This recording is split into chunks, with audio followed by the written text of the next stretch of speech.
আসসালামু আলাইকুম এভরিওয়ান, আপনারা কে কোথায় আছেন অবশ্যই কমেন্ট করে জানাবেন। আর আজকের ভিডিওটা ছোট বাচ্চাদের নিয়ে।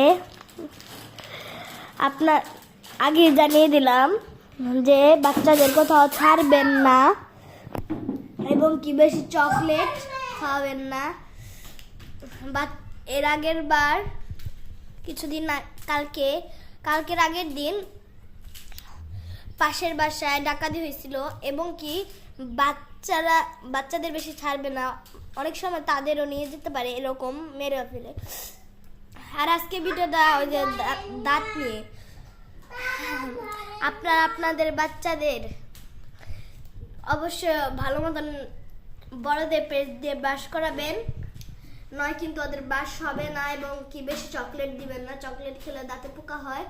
ইসমান ই করে তো এই দেখেন আমার ছোট বোনের দাঁতগুলা পোকা দিয়ে ভরে গেছে। আপনারা প্লিজ আপনাদের পাটা ধরি, ছোট বাচ্চাদের বেশি চকলেট খাওয়াবেন না এবং কি মিষ্টি পেস্ট দিয়ে ব্রাশ করাবেন না, কারণ মিষ্টি পেস্ট দিয়ে ব্রাশ করালে তো পোকা ওই মিষ্টি পেস্টও খেয়ে ফেলে, যেরকম আমার বোনের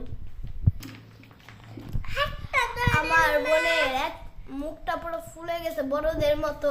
রাত্রেবেলা ঘুম আসতে পারে, দাঁতের ব্যথায় ইনফেকশন হইতেছে আস্তে আস্তে বোনের দাঁতে, খুব ব্যথা, ঘুম আসতে পারে না, রাত্রে অনেক ব্যথা করে। প্লিজ আমার এই অসহায় বোনের জন্য একটা লাইক করে দিবেন, একটা হার্ট দিয়ে দিবেন আর একটা কমেন্ট করে জানাবেন।